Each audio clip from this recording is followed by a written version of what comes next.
ان المتقین فی جنات و عیون آخذین ما آتاہم ربہم انہم کانوا قبل ذلک محسنین کانوا قلیلا من اللیل ما یہجعون وبالاسحار هم یستغفرون وفی اموالہم حق للسائل والمحروم وفی الارض آیات للموقنین وفی انفسکم افلا تبصرون وفی السماء رزقکم وما توعدون فورب السماء والارض انہ لحق مثل ما انکم تنطقون۔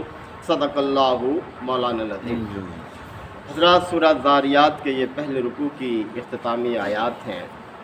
اس سے پچھلی آیات میں رب کائنات نے مجرمین کا تذکرہ فرمایا اور ان کے انجام کو بھی واضح کیا کہ لوگ ان کے رویے سے اور ان کے انجام سے سبق حاصل کریں، اپنی اصلاح کریں۔ یہ دنیا ایک بہت مختصر سی قیام گاہ ہے جس میں انسان کو صرف اور صرف آخرت کی تیاری کے لیے بھیجا گیا ہے، اور ہر آن اس کے ہر عمل کو درج کیا جا رہا ہے، لکھا جا رہا ہے، محفوظ کیا جا رہا ہے ہر شخص کے اعمال کو۔ اور آخرت میں جو کہ حقیقی ہے، یہ آیات آپ جانتے ہیں کہ کوئی 590 سے تعلق رکھتی ہیں، جب آپ صلی اللہ علیہ وسلم مکہ مکرمہ میں اللہ کے دین کو لوگوں کے سامنے پیش کر رہے تھے، اور لوگ نہ صرف بے رخی کا اظہار کر رہے تھے بلکہ آپ کی مخالفت بھی کر رہے تھے، تو پچھلی آیات میں انہیں خبردار کیا گیا۔ اب قرآن مجید کا یہ مزاج ہے کہ جہاں وہ مجرمین کا ذکر کرتا ہے، ساتھ ساتھ ان لوگوں کا بھی ذکر کرتا ہے جو انعام پانے والے ہیں۔ تو ان آیات میں اللہ تعالیٰ نے متقین کا ذکر فرمایا۔ اسی آئینے میں ہمیں اپنا بھی جائزہ لینا چاہیے۔ فرمایا جا رہا ہے کہ ان المتقین فی جنات و عیون، یقیناً متقی لوگ، پرہیزگار لوگ، اللہ کی نافرمانی سے بچنے والے لوگ باغات میں اور چشموں میں ہوں گے، یعنی اللہ کی نعمتیں ہی نعمتیں ہیں ان کے لیے، اور کبھی ختم نہ ہونے والی ہیں، اور کوئی احسان دھر کے نہیں ان کو عطا کی جائیں گی بلکہ عزت اور اکرام کے ساتھ ان کو دی جائیں گی۔ تو متقین کے لیے یقینی طور پر باغات ہیں اور چشمے ہیں۔ آخذین ما آتاہم ربہم، ان کا رب جو کچھ بھی انہیں عطا کرے گا اسے وہ خوشی خوشی لے رہے ہوں گے، قبول کر رہے ہوں گے، اور خوش ہو رہے ہوں گے کہ ہمارے رب نے وہ وعدہ پورا کر دیا جو ہم سے دنیا میں کیا گیا تھا۔ انہم کانوا قبل ذالک محسنین۔ اب ان عنایات کی بنیاد کیا ہے؟ اللہ تعالیٰ نے بیان فرمایا ہے کہ انہم کانوا قبل ذالک، کہ اس سے پہلے وہ کس کردار کے حامل لوگ تھے؟ فرمایا محسنین، وہ نیکوکار تھے، یعنی اللہ کی جو بھی انہیں ہدایات تھیں ان کو اپنانے والے تھے، اس پر عمل کرنے والے تھے، اللہ کی ہدایات کو ہر چیز پر ترجیح دینے والے تھے، محسنین تھے۔ اس بنیاد پر ان کو اللہ تعالیٰ یہ نعمتیں عطا فرمائے گا۔ کانوا قلیلا من اللیل ما یہجعون، اور رات کے اوقات میں وہ کم ہی سوتے تھے، یعنی پوری کی پوری رات نیند میں ہی بسر نہیں کر دیتے تھے بلکہ رات کے اوقات میں بھی اپنے رب کو یاد کرتے تھے، اس کے حضور حاضر ہو جاتے تھے اور اپنے قصوروں کی معافی مانگتے تھے۔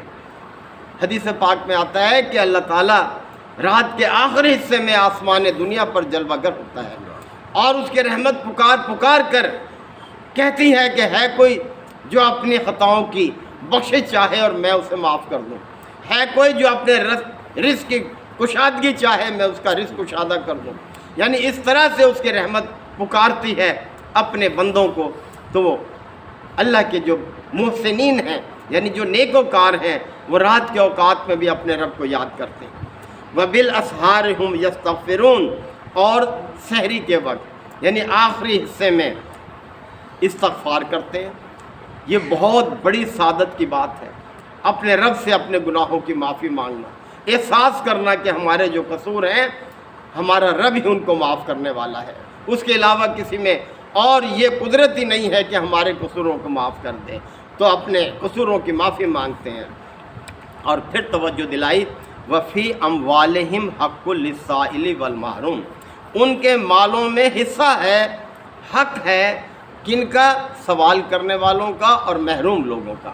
یعنی وہ اپنے اس مال کو جو اللہ نے ہی ان کو عطا کیا ہے اسے سینت سینت کر نہیں رکھتے، گن گن کر جمع کر کے نہیں رکھتے، بلکہ آخرت کے لیے اس کو خزانہ بناتے ہیں۔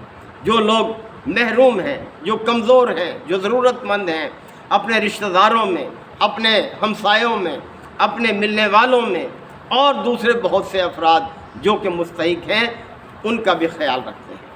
وَفِي الْأَرْضِ آیَاتٌ لِلْمُوقِنِينَ، اور اے لوگوں، یقین کرنے والے لوگوں کے لیے زمین میں بہت سی نشانیاں موجود ہیں، اللہ کی قدرت کی نشانیاں ہر طرف پھیلی ہوئی ہیں۔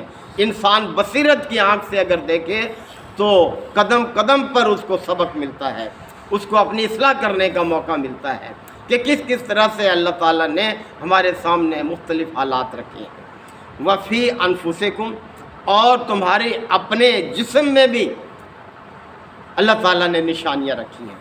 کل بھی میں نے اس طرف توجہ دلائی تھی کہ اللہ تعالیٰ نے دیکھے کس طرح سے ہمارے نظام تشکیل دیے ہیں، حیران کن ہے۔ کہیں نظام اعصابی نظام ہے، کہیں انہضام کا نظام ہے، کہیں تولید کا نظام ہے، کہیں تنفس کا نظام ہے، کہیں اخراج کا نظام ہے، کہیں یہ نظام استخوان ہے، ہڈیوں کا نظام ہے۔ کس طرح سے یہ دیکھیں کام کر رہی ہیں، حیرت ہوتی ہے جب ان پر غور کرتا ہے انسان، کس طرح سے آپس میں مربوط ہوتے ہیں یہ، اور انسان کے لیے کتنی آسانیاں پیدا کی ہے اللہ تعالیٰ نے۔ تو فرمایا تمہارے اپنے اندر بھی اللہ کی قدرت کی نشانیاں موجود ہیں، افلا تبصرون، کیا تم دیکھتے نہیں ہو؟ کیا تم غور نہیں کرتے؟ کیا تم ان سے کوئی سبق حاصل نہیں کرتے؟ وَفِي السَّمَاءِ رِزْقُكُمْ وَمَا تُوعَدُونَ، اے لوگو، تمہارا رزق اور ہر وہ چیز جس کا تم سے وعدہ کیا گیا ہے سب آسمانوں میں ہے، یعنی تمہارے لیے اوپر سے نازل ہوتا ہے جو کچھ بھی تمہیں عطا ہوتا ہے، جو کچھ بھی ملتا ہے، اور یہ باقی چیزیں جنت ہے، دوزخ ہے، یہ سب وہیں پر اللہ نے قائم کی ہوئی ہے۔ فَوَرَبِّ السَّمَاءِ وَالْأَرْضِ، پس قسم ہے آسمانوں اور زمین کے رب کی، اِنَّهُ لَحَقٌ، یہ حق ہے، یعنی اللہ نے جو کچھ بھی بیان کیا ہے سب حق ہے، آخرت کے حوالے سے خاص کر بات، یعنی لوگ ماننے کے لیے تیار نہیں تھے، کہتے تھے بھلا کیسے ممکن ہے کہ مرنے کے بعد جب کہ ہماری یہ ہڈیاں بھی ختم ہو جائیں گی، خاکستر ہو جائیں گی، پھر دوبارہ زندہ ہوں۔ اور اس بنیاد پر جناب علیہ الصلوۃ والسلام کو مجنون کہتے تھے، شاعر کہتے تھے، دیوانہ کہتے تھے کہ دیکھو بھلا ماننے کی بات ہے یہ۔ تو فرمایا کہ یہ حق ہے، اسی طرح سے مثل ما انکم تنطقون، اسی طرح حق ہے جیسے تم بولتے ہو، جیسے تم باتیں کرتے ہو، اسی طرح سے آخرت بھی حق ہے، اس سے غافل نہ ہونا، ہر لمحے اس کو پیش نظر رکھنا۔ دنیا میں انسان کو رکھا ہی اس لیے گیا ہے کہ وہ آخرت کی تیاری کرے، آخرت کا سامان کرے۔ اور ابھی حافظ صاحب محترم سورہ حشر کی وہ آیات تلاوت فرما رہے تھے کہ وَلْتَنْظُرْ نَفْسٌ مَا قَدَّمَتْ لِغَدٍ، ہر شخص اس بات کو پیش نظر رکھے کہ اس نے کل کے لیے کیا سامان کیا۔ یہ دنیا آج ہے اور آخرت کل ہے، کوئی دور نہیں ہے، بہت قریب ہے آخرت۔ اللہ تعالی ہمیں اسی آخرت کی فکر، اس کی تیاری کی توفیق عطا فرمائے۔ وآخر دعوانا ان الحمدللہ رب العالمین۔ الحمدللہ وکفی وسلام علی عبادہ الذین اصطفی۔ ربنا آتنا فی الدنیا حسنہ وفی الآخرۃ حسنہ وقنا عذاب النار وادخلنا الجنۃ مع الابرار یا عزیز و یا غفار یا رب العالمین۔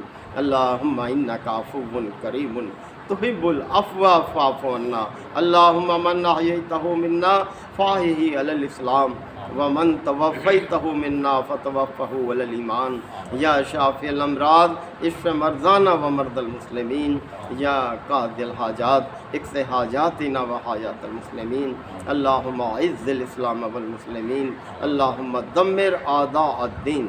ربنا تقبل منا انک انت السمیع العلیم وتب علینا انک انت التواب الرحیم۔ صلی اللہ تعالی علی خیر خلقہ محمد وآلہ وصحبہ اجمعین۔